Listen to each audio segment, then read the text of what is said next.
Ce shiur dédié pour Léa bat Dina Ruth et David ben Dina Ruth qui trouvent rapidement leur zivouk et un mariage encore cette année. Amen. Amen. La question de Yosef. Non, juste que maintenant, ma chérie est obligée de venir parce qu'il y a trop de choses dans le monde, tout ça. Quoi? Il y a beaucoup de choses qui se passent d'événements. Ouais. Obligé. Non, pas obligé. C'est imminent. Voilà, c'est imminent. Absolument. On peut dire aussi pendant la Shoah, les gens ils pourraient dire il y a Mashiach. C'est aussi imminent. Alors, ouais, mais à chaque fois on dit c'est imminent. Attends, je vais t'expliquer d'abord. Restons calmes. De tout temps, Bnei Israël, Baruch Hashem, il y a une mitzvah. Pas de croire que Mashiach viendra, c'est insuffisant. D'attendre que Mashiach vienne. Qui dit qu'il croit, c'est insuffisant. C'est Tzipah Yeshua, Vaya Emunatra, Chosen Yeshua. Troisième question qu'on arrive à la Maba, on nous pose est-ce que tu as été metzapé la Géoula? Est-ce que tu as attendu la Géoula? Pas croire, attendre. Tu vois, ça veut dire quoi attendre? Maintenant, tout le monde là en France, ils attendent leurs résultats pour le bac. Comment ils sont? Comme ça, faut être. Fois 1000 le bac. On s'en fout du bac. Mais le Mashiach, quand depuis vous avez 15 ans et on vous répète ça, et depuis que vous êtes né, vous avez 50 ans maintenant, il est toujours pas venu, il y a un problème. Ça fait 2000 ans qu'on l'attend, mon cher ami. Alors, j'ai compris la question, je suis en train de te répondre. Alors, il y a la mitzvah de l'attendre.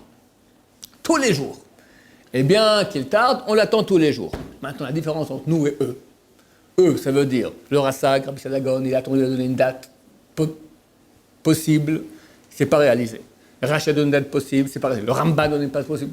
Le Rambam, Maïmonide, il dit comme ça. Il dit, personne ne peut connaître la date du Mashiach. Personne. Une page après, il dit, mais moi j'ai la date. Que j'ai reçue de mon père, qui a reçu de mon grand-père, etc. Et je te la dis maintenant. Et bien heureux que tu connais le secret. Et la date, elle est passée. Zlip! On s'est fait avoir de nouveau. Et le Malbi m'a donné une date. Et Aaron Shaya, il donne des dates sans cesse. Moi, je suis un nul, j'aurais rien du tout.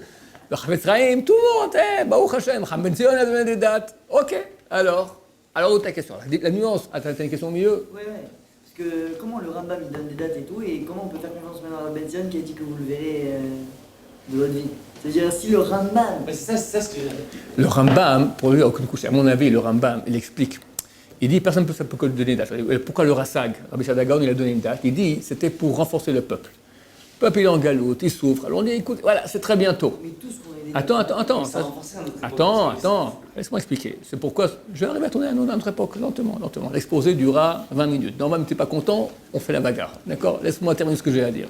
C'est une question de compréhension, tu m'arrêtes. Si tu n'es pas d'accord, tu attends. Alors, le Rambam, lui, il ne croit pas à ces trucs-là. Il dit, personne ne peut savoir. Pourquoi il a écrit ça? Parce que personne ne peut savoir. Et pourquoi le Rassag il a donné? Il dit, le Rassag a donné pour encourager le peuple. Et moi, je te donne maintenant la date. Tu me dis, la page d'avant, tu me dis, personne ne peut savoir maintenant, tu me donnes la date. Les gens intelligents qui se comprennent. Le Rambam, il a parlé aux gens intelligents, aux gens bêtes. Les gens intelligents, on leur dit, personne ne peut le savoir jamais. Les gens bêtes, je te donne une date. Histoire de les calmer un peu. Ok, il a fait comme tout le monde. On espère, on fait des calculs, c'est permis. On est interdit de dire une date, c'est ça ou rien. Ça, c'est interdit. Mais si c'est ça, parce que ce sont des dates propices, ce sont des dates propices. Aucun problème à le dire. Enfin, la différence entre nous et eux, pourquoi nous, oui, on s'excite, on doit s'exciter. Parce qu'eux vivaient, il y a encore un siècle, en exil, il n'y a rien qui se passe. Rien. On est en exil, on souffre, rien, et encore rien. 1800 ans. Quel courage ils ont eu. Ça peut décourager, hein. C'était très décourageant, et beaucoup ont été découragés. Mais aujourd'hui, ça ne va pas. Mais c'est extraordinaire. Il faut être aveugle pour ne pas voir. Aveugle. Qu'est-ce qu'il dit la Torah? Elle dit Dieu vous a chassé de la terre d'Israël. Vous êtes domiciliés dans tous les peuples. Et tous les matins, on dit la prière. Si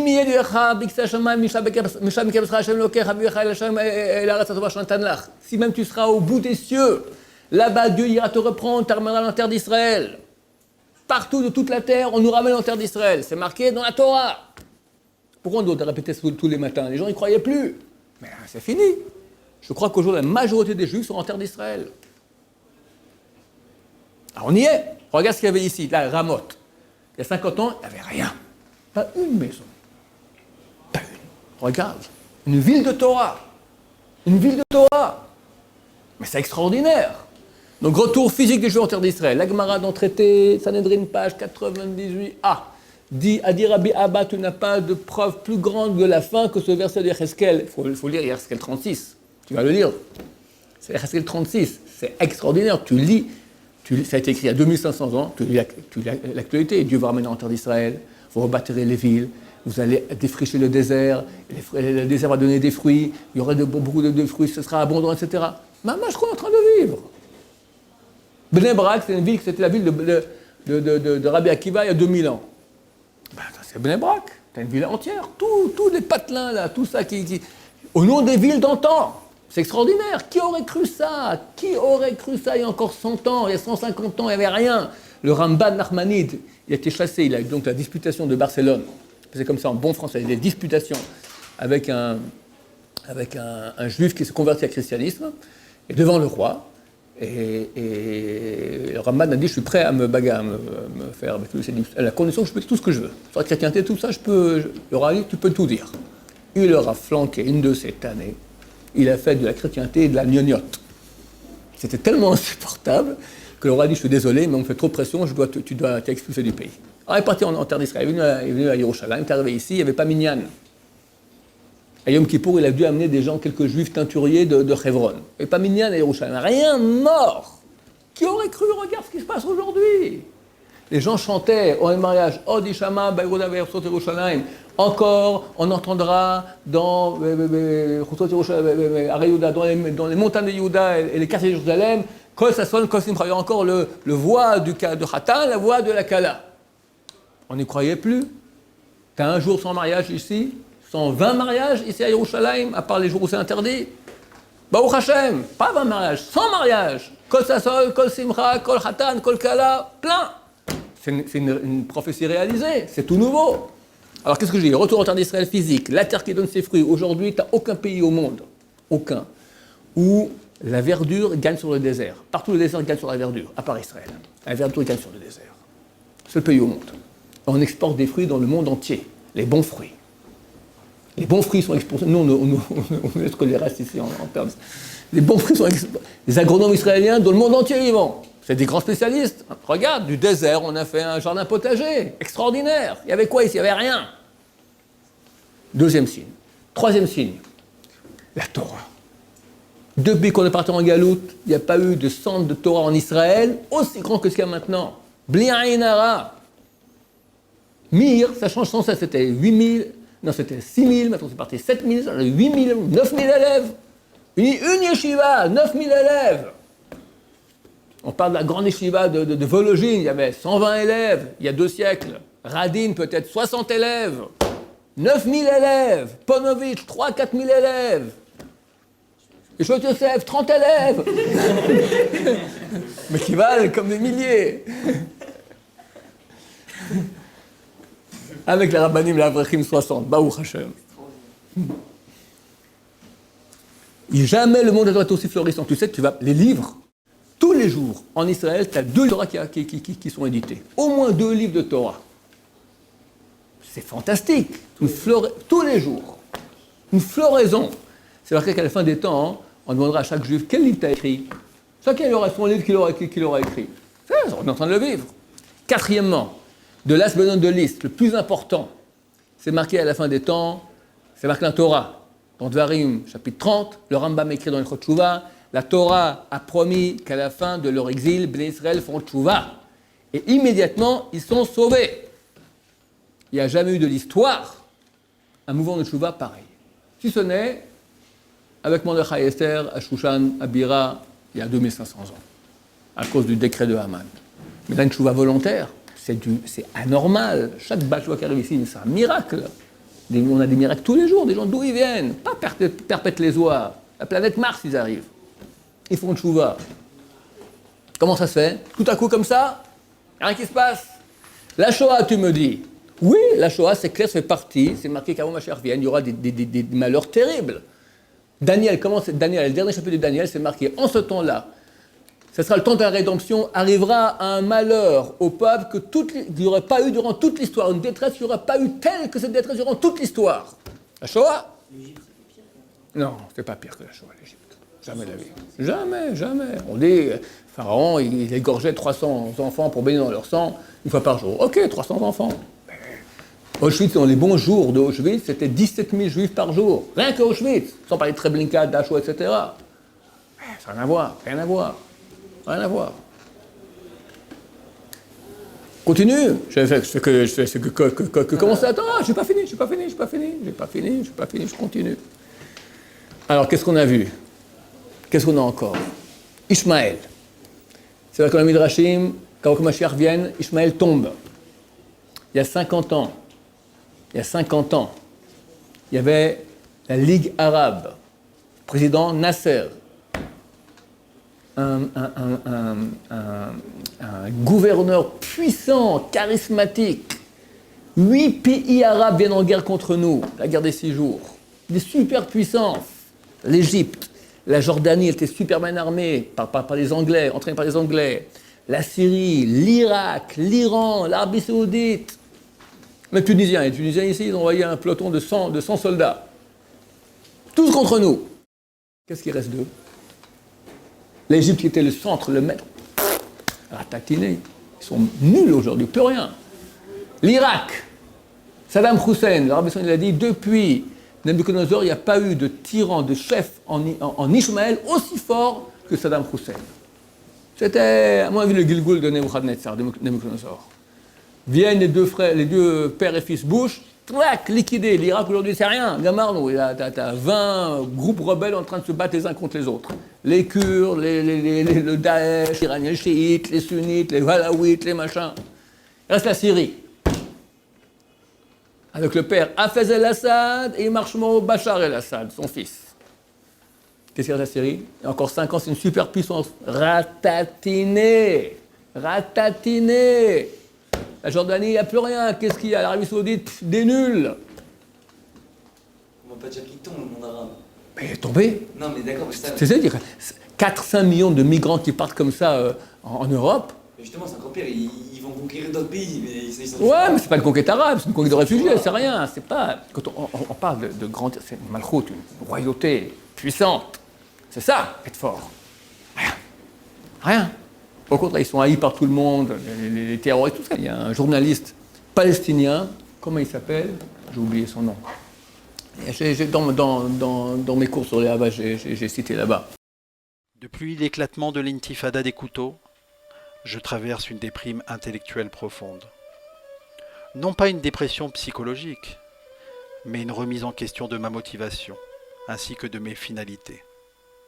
Je ne chôme pas pour autant, essayant de me trouver au plus près des milieux de poignardeurs pour comprendre ce qui les pousse à agir, des autorités de l'autorité palestinienne pour observer leurs réactions, des sympathisants islamistes connus en Cisjordanie, ainsi que des familles des terroristes assassins, afin de mesurer les intentions des foules lors des enterrements, ce qui m'aide à me figurer la voie vers laquelle se dirige la cause palestinienne.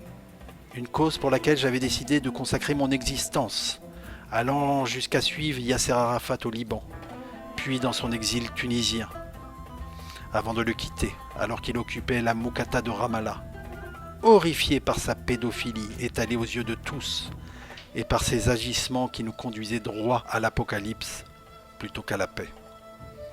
Cette semaine, alors que j'assistais aux obsèques d'un homme qui avait tué une jeune Israélienne, j'ai entendu les participants hurler qu'il était désormais temps d'utiliser des armes automatiques pour éliminer les Juifs.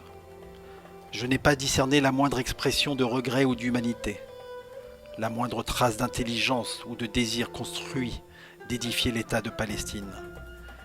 Je n'ai vu que bave et rage, que besoin de tuer.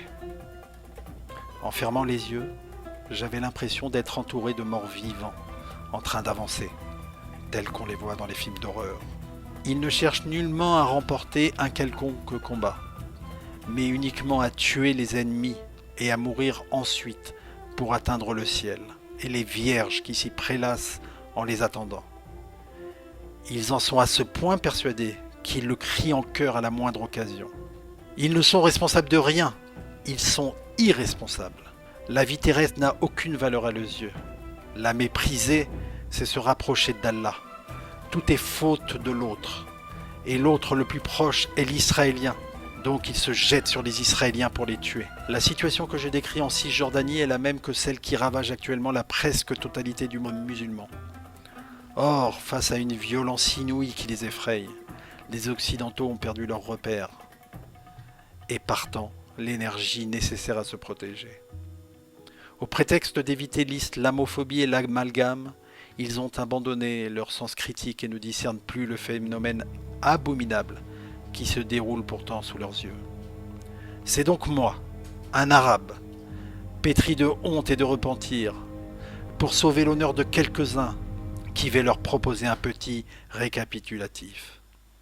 Actuellement, sur l'ensemble du globe, de manière systématique et au nom de l'islam, seuls des musulmans participent à des guerres, seuls des musulmans tranchent des têtes, seuls des musulmans les noient, seuls les musulmans pendent leurs détracteurs, seuls des musulmans procèdent à leur pendaison par étouffement, seuls des musulmans condamnent des gens à la décapitation par le sabre, seuls des musulmans procèdent à la crucifixion, seuls des musulmans précipitent des condamnés depuis le toit des immeubles, seuls des musulmans condamnent les homosexuels à mort, seuls des musulmans ont recours à la lapidation, seuls des musulmans réalisent l'ablation punitive de certaines parties du corps, seuls des musulmans condamnent des gens à recevoir des centaines de coups de fouet, seuls des musulmans pratiquent le terrorisme, tant dans leur région que dans leur pays étranger. Seuls des musulmans assassinent sans discernement des êtres humains, sans les avoir identifiés autrement que par leur supposée identité nationale ou religieuse. Seuls des musulmans pratiquent des assassinats suicides. Seuls des musulmans pratiquent des assassinats à la voiture tueuse. Seuls des musulmans assassinent des journalistes dans leurs rédactions. Seuls des musulmans assassinent des gens attablés dans les restaurants. Seuls des musulmans assassinent des gens assistant à des spectacles. Seuls des musulmans assassinent des juifs, y compris des enfants dans des écoles. Seuls des musulmans assassinent des juifs dans des supermarchés cachers. Seuls des musulmans assassinent des innocents dans des gares et des stations de métro. Seuls des musulmans assassinent des juifs dans les musées. Seuls des musulmans ont assassiné 2500 innocents n'ayant jamais offensé l'islam le 11 septembre 2001 aux États-Unis, en une seule journée. Seuls les musulmans détruisent des lieux de culte d'autres religions. Seuls des musulmans détruisent des vestiges historiques appartenant au patrimoine de l'humanité. Seuls des musulmans invoquent le nom de Dieu lorsqu'ils assassinent. Seuls des musulmans œuvrent en faveur d'une doctrine visant à soumettre le monde à leurs croyances. Seules des autorités d'État et d'entités étatiques musulmans honorent les terroristes pour les assassinats qu'ils ont commis. Seuls les musulmans persécutent, chassent et massacrent les minorités qui vivent parmi eux. Seuls des musulmans pratiquent le viol de masse. Seuls des musulmans pratiquent le crime d'honneur. Seuls des musulmans punissent les femmes qui montrent leur visage. Si j'ai mentionné le moindre crime exclusivement musulman par erreur ou pratiqué le moindre amalgame, je vous y invite à le faire savoir à la rédaction et je m'engage à apporter les corrections nécessaires. Si vous assimilez le fait d'établir la liste des crimes exclusivement pratiqués par des musulmans à de l'islamophobie, c'est que vous entendez museler l'expression de la réalité. Ceux qui prétendent qu'une religion dont les membres s'adonnent au genre de crimes figurant sur cette liste est une religion de paix, devraient être invités à s'expliquer. En ce qui me concerne, je crois que le monde serait largement plus viable et paisible si cette croyance n'existait pas et qu'elle est un fléau pour les êtres humains et les nations, dont la mienne, une tache de barbarie à la surface de la terre. J'ai honte. Il a écrit un article, il amène 30-40 rubriques, phrases comme ça. Qui dans le monde coupe les têtes? Qui dans le monde tue des gens dans des cafés au nom de leur religion? Il liste comme ça. À la fin, il dit, c'était un pro-palestinien. C'est un pro-palestinien, d'accord? Il dit, j'ai honte. J'ai honte. C'est ça la fin du monde arabe. Rien. La nullité. Tuer. C'est une minorité qui fait ça, qui peut te démarquer. C'est que tu coupes des têtes, machin. Ok. Minorité. Tout le monde chiite, c'est eux, hein, c'est ça. Les sunnites, moins. Alors les autres, qu'est-ce qu'ils font? Ils nous aiment? Quoi? L'Arabie Saoudite, maintenant il y a copains avec nous, l'Arabie Saoudite. C'est eux qui finançaient le Hamas, c'est eux qui finançaient les terroristes. Alors, finance. Fin du monde arabe. Quand? J'ai une date. Elle se trouve dans un des cours que j'ai donné, vous la connaissez. Je ne sais pas si elle est vraie ou fausse. Allez, je vous la dis, on a le temps. Hein? Fin 2018. Pas fin 2018. 2018. Je ne sais pas quand ça sera. La date, la deadline. La deadline. Attends, je peux me tromper. Je me suis toujours trompé. Mais ça concorde. Le Midrash, il dit, l'année où Mashiach se dévoile, c'est Yalkut Shimoni, chapitre 499. Adi Rabbi Yitzhak, l'année où le Mashiach se dévoile, tous les peuples de la terre sont en tension les uns avec les autres. Aujourd'hui, tu n'as pas un endroit où tu n'as pas les tensions. La Corée. On frôle la guerre atomique avec lui. La mer de Chine. Le Yémen. La Somalie. La Syrie. Dans un de mes cours là-bas, ça s'appelle une odeur de guerre mondiale, de Troisième Guerre mondiale, là-bas je montre un graphique, les différents groupements qui sont en guerre en Syrie. Tu as un méli-mélo incompréhensible. Tu as 15 groupements d'un côté, 15 de l'autre, avec des flèches. Qui est contre qui? Tout le monde est là-bas. On ne sait pas qui pour qui.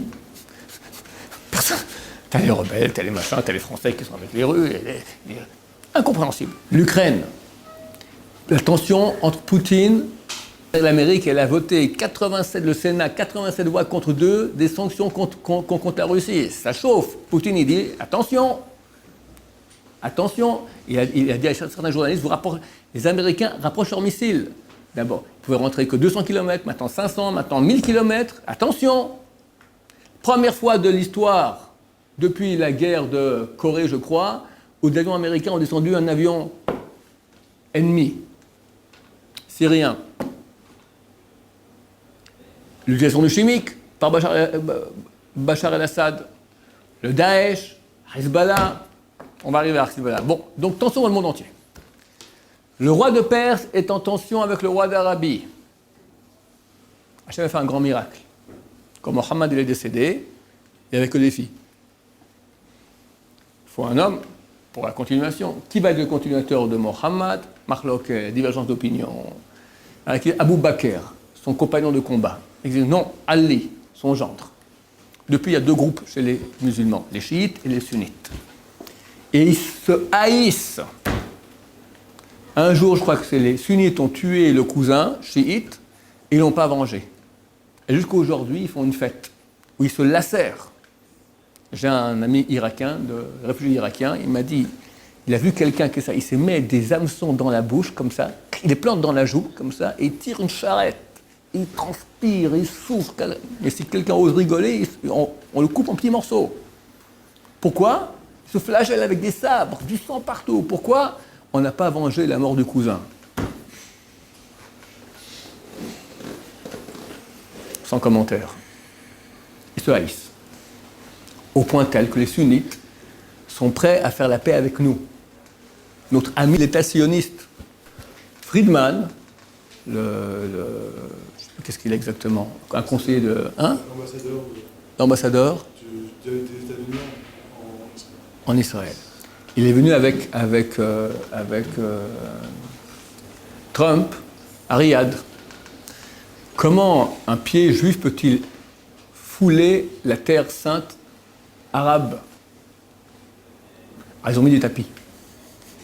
Pour pas qu'ils posent son pied par terre. Des tapis, la voiture, qu'il n'y ait pas de contact. Mais contre les chiites, ils font la paix avec nous.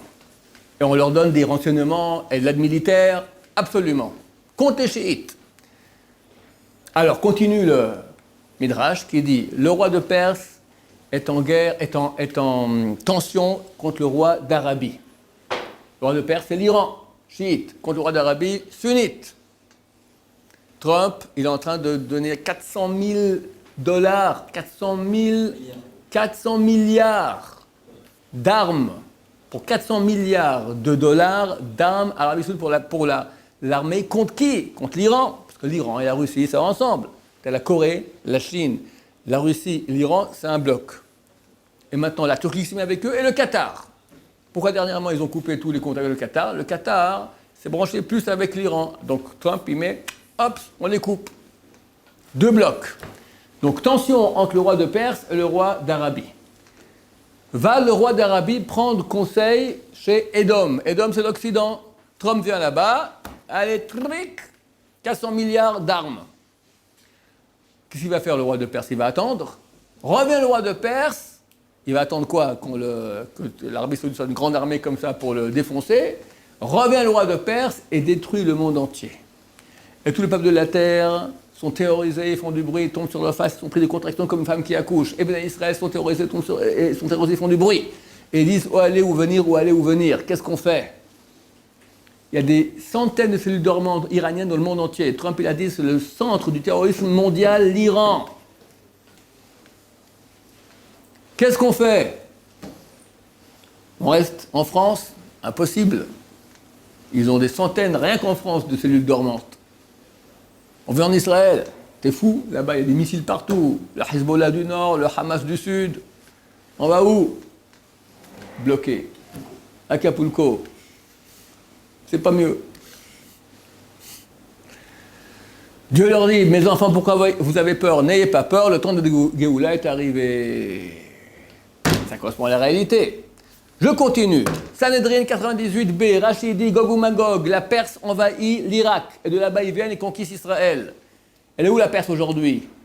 Elle est en Irak. Et maintenant, elle est à 3 km de la frontière israélienne au Golan. Les armées iraniennes. Ça, c'est en Syrie, Golan. Au Liban, Hezbollah. Les bonnes troupes de Hezbollah qui étaient en Syrie ont été amenées dernièrement à la frontière israélienne. À l'armée, on dit à tout le monde, il y a cet été, il y a une guerre au nord. Ça, c'est... Rachidi, ils vont venir, les Iraniens vont venir ici. Ahmadinejad, il a dit, on viendra à pied. Ils sont jamais venus, les Iraniens? Jamais. Toute l'histoire, ils sont jamais venus. À la frontière. Non, jamais. On n'a pas de contexte peut-être du temps de Koresh. Le deuxième temple a été construit sous l'Empire perse. Mais c'est pas Rachidi Gog ou Magog. Qui raconte ça? Il explique les paroles de Rabbi Yosef ben Kisma, qui vivait il y a 2000 ans, bien après l'Empire perse. Depuis, il n'y a jamais eu des Perses ici. Vous dites le roi de Perse, il va pas se laisser faire. C'est ça, c'est avec l'Iran, son armée qui vient, là? Par rapport à l'Arabie Saoudite. Ouais, qu'il y a des tensions entre les deux. C'est marqué dans le traité Yoma, page 10. À la fin des temps, il y aura une guerre entre Rome et la Perse. Rome, c'est l'Amérique. La Perse, c'est la Perse. Et on y est. La guerre y est déjà. C'est une guerre économique, c'est une guerre politique et peut-être bientôt une guerre physique. Mais la guerre y est, c'est clair.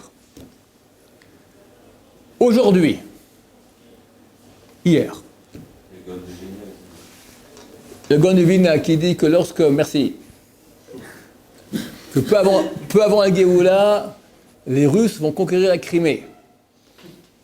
Ça y est, c'est bon. Ouais, il y a 2-3 ans. Suite et fin. Et là, on va s'exciter. En 1517 de l'ère chrétienne, les Turcs conquistent Jérusalem. Il reste là-bas exactement 8 Yovlot, 8 jubilés, 400 ans, 8 fois 50 ans. En 1117, le général Allenby, anglais, rentre en triomphe à Jérusalem. Mon grand-père était petit, il avait 7 ans, il a regardé. Il était présent lorsqu'il est rentré sur son cheval, Allenby. C'était le 9e jubilé, qui a duré 50 ans, jusqu'en 67. 17, 67, 50 ans, où les Juifs ont conquis Jérusalem, libéré Jérusalem. Et on est aujourd'hui exactement 50 ans après. Il y a 50 ans, le mur de lamentation a été libéré. Et maintenant, hier a commencé la guerre pour le mur de lamentation. L'État d'Israël a accepté de mettre un certain terrain mixte. Non, il a refusé Benjamin. Attends, à la demande des réformistes et des libéraux. Il a accepté. Puis, après, il a dit non, je change d'avis. Refusé. Pendant 50 ans, personne ne parle. Bibi a dit ok, on laisse comme c'était. Status quo. Hier, d'urgence, les représentants du AIPAC AIPAC, c'est American Israel Pay. Non. Bon, j'ai oublié. Le comité d'action Israël américain pour Israël. Non, le lobby, bon, AIPAC, j'ai oublié le truc. Le AIPAC, le lobby américain le plus important en Amérique, qui aide Israël avec des centaines de millions, peut-être de milliards de dollars. Ils arrivent hier, jeudi matin, urgence en réunion avec Bibi Netanyahu. Qui va à la réunion, on ne connaît pas encore le résultat des courses. Pourquoi ? Comment vous osez ? Alors le type, le Michael Segal, le responsable de ce AIPAC, il dit comme ça. Il dit, l'État d'Israël n'est pas représentatif du peuple juif. Vous mettez en danger le peuple juif. Vous mettez en danger le peuple juif. Quoi ? Parce qu'on refuse qu'il y ait des mélanges hommes et femmes au kotel. Et pourquoi tu te réveilles maintenant ? Ça fait 50 ans que c'est comme ça. Qu'est-ce que tu te réveilles maintenant ? Et est-ce qu'on est joué dans les mosquées des régions mixtes et dans les églises ? Dans tous les religieux normaux, c'est séparé. Là aussi. Et c'est notre Torah. Eux, ils disent, vous battez, vous amenez la disparition du peuple. Je ne connais pas exactement la citation qu'il a dit, un truc du genre comme ça. Vous mettez en danger la survie du peuple juif. Comme ça, il dit à nous. Mais qui vous êtes, vous ? Les réformistes, vous êtes des juifs, Barlal ? Peut-être, la moitié. Ceux qui ont une mère goy convertie par un tribunal réformiste, elle est goy. Donc t'es goy, ta mère est goy, peut-être ton père est juif. Peut-être t'es juif aussi, c'est tout de moitié-moitié. Est-ce qu'on connaît un juif arrière-petit-fils d'un réformiste, d'un réformé ? Ils sont tous goy. Et s'il y en a un, c'est un miracle. Et s'il est, alors son fils sera déjà plus. Alors c'est qui la fin du peuple juif ? Lieberman, c'est pas un religieux. Le ministre de la Défense israélien, il est parti en Amérique quelques mois, il est revenu. Le plus grand danger du peuple d'Israël, c'est l'assimilation. C'est pas Hezbollah, c'est pas l'Iran, c'est l'assimilation qui est en Amérique. Qui est responsable de l'assimilation ? Les orthodoxes ? Il y a une étude qui a été faite, je vous l'ai montré déjà, Harvard en 2006. Sur 100 ans, ils ont pris 5 communautés américaines. Ils ont fait une projection sur 100 ans. Les orthodoxes, tu prends 100 orthodoxes, dans 100 ans, ils sont 3400. Tu prends des juifs non religieux, 100, dans 100 ans, ils sont 7. Même pas 100. Oh, bah, c'est le même chiffre. Rien. Ils disparaissent. Alors c'est vous. Qui met en danger le peuple d'Israël ? C'est vous. Et vous nous accusez, nous ? Il y a une guerre maintenant, et c'est intéressant que c'est 50 ans exactement après. Moi, je pense que ça rentre encore en plus pour un argument encore. On verra, je ne sais pas, je ne suis pas prophète. En plus. Je n'ai pas tout dit, mais je crois que ça suffit pour le moment. Je t'écoute maintenant. Non, mais ça on va le nier. Mais il y a 2000 ans, depuis 2000 ans, on dit que Mashiach il arrive. Ouais. Pourquoi les rabbinim ils disaient que Mashiach il arrive s'ils ne voyaient aucun signe de Mashiach ? Eux, ils avaient des calculs. Il y a des chiffres dans Daniel, il y a des choses. Dans Daniel, il y a des chiffres, des choses qu'on a écrites. Alors, ils tentaient leur chance, voilà, c'est comme ça veut dire ça, ça veut dire ça. Il n'y a aucun signe, rien ne se passe. Alors, Rien ne se passait. Moi, je peux dire que Mashiach C'est marqué, arrive. tout à coup viendra celui que vous attendez. C'est marqué. Ce sera très subi. C'est marqué, tout à coup il viendra. Pitom il viendra. Immédiatement, soudain il viendra. Tout à coup. Ça sera soudain. C'est évident. Et rapide. Comme un accouchement. Tu as encore une femme qui accouche, n'est-ce pas, quand tu m'ailleras de ta chaîne. Entre avant et après, ça prend une demi-seconde. Avant, il y a toi, il y a elle, il n'y a personne. Tout à coup, en une seconde, tu n'as papa. Mais une demi-seconde, plaf, et tout change. Tout change. En une seconde, tout change. C'est ça, Mashiach. C'est incessamment sous peu. C'est bon ? Maintenant, si je me trompe, c'est pas maintenant. Alors, dans 1 an, 2 ans, 3 ans, on attendra. Ça mais tu as tellement de signes maintenant qui convergent. C'est impossible de ne pas voir que ça. On est en plein. Il faut vraiment être aveugle. Hein ? On n'y croit plus à la fin. Il faut être un peu plus patient. Comprendre qu'on parle maintenant, lorsque le monde était créé, c'est Bereshit, bara Elohim, et l'Esprit de Dieu plein sur la surface des eaux. L'Esprit de Dieu, Chazal dit, c'est le nom du Mashiach. Depuis que le monde est créé, on attend le Mashiach. Toi, tu viens, j'ai 18 ans, j'attends déjà beaucoup. Ça va. Non, je dirais, on pense plus qu'il va arriver à 6 000 ans, quoi, la date limite. Mais regarde ce qui se passe autour de toi. Dans les écrits, c'est vrai qu'il doit venir bien avant. Il y a l'époque messianique ici sur Terre, après la résurrection des morts ici sur Terre. C'est tout un processus qu'il doit y avoir ici sur Terre. Maintenant, regarde ce qui se passe. C'est obvious, comment on dit ça? C'est évident, c'est tellement évident. Rien que la tchouva, c'est déjà énorme. C'est un miracle. Chaque type de tchouva, c'est un miracle extraordinaire. Qui fait tchouva? Depuis quand les gens font tchouva? Il y a 50 ans, quelqu'un, on connaît un qui a fait tchouva? 0, 0, 0, 0. Et tout d'un coup, des millions qui reviennent. Regarde, la France est un pays plein de tchouva, par exemple. Rien que ça, mais tout ce que j'ai dit maintenant, c'est pas suffisant. La Shoah. Tu vois que tout ça a commencé après la Shoah. C'est clair que c'est un détonateur de beaucoup de choses. C'est clair, le patron avant tout, comment il s'appelait? Rav Herman. Il a dit la Shoah fait gagner 200 ans d'histoire, rapproché de ma chère de 200 ans. Il devrait déjà arriver parce que c'est écrit qu'il arrive. Mais il arrive. He's coming. Simplement, avant qu'il soit dehors, quand ta femme va accoucher, si c'est avant que Mashiach il arrive, ce que je ne pense pas, ça passera encore. Après, quand Mashiach arrive, elles accouchent très facilement. Mais pour le moment, difficilement. Comment ça se passe? On voit déjà la tête sortir. Attends, la femme, elle doit pousser. La sage-femme nous dit, allez-y, c'est la dernière chaque contraction, c'est inimaginable de douleur. Inimaginable. Je n'ai pas vécu, mais on m'a raconté. Alors, la sage-femme nous dit, allez-y, poussez, c'est la dernière. Elle doit pousser, c'est la dernière, allez-y, elle pousse. Le gosse, il n'est pas sorti. Allez, 30 secondes de répit, comme 15 secondes de répit, encore la contraction, ça monte. Allez-y, poussez, c'est la dernière, allez-y. Des fois, 1 heure comme ça. J'ai raconté ça en conférence, une dame m'a dit, on dirait que c'est vous-même qui avez accouché, d'accord? Tellement elle a dit que c'est comme ça, la dernière, ok, on y est maintenant. Ça, je parle d'accouchement, ça dure 1 heure. L'accouchement, il a commencé il y a 100 ans. Il y a 100 ans. Ouais, 100 ans. Il y a 100 ans. Il y a 2000 ans, non? Non. Le Chafetz Chaim, il a dit que durant la Première Guerre mondiale, les réveils Mashiach ont commencé. Les douleurs d'enfantement de mission ont commencé. Et c'est intéressant que Macron a demandé à Trump de venir le 14 juillet à Paris pour fêter les 100 ans de l'entrée d'Amérique en guerre. Et boum 100 ans plus tard, c'est dingue. Alors, je dis 1 heure, moi je dis, sur l'histoire, 1 heure, 100 ans, Bezrat Hashem. Je peux me tromper, c'est rien, c'est des signes bidons ça. Mais ça a encore un signe en plus. Entrer en guerre contre qui? Contre l'Allemagne. Ah. C'est bon? Convaincu? Ah, ne me fais pas, oui, peut-être. Je t'ai amené 10 choses, je t'ai amené maintenant. Il y en a encore, il n'y a plus le temps. Baruch Adonai, l'olam amen.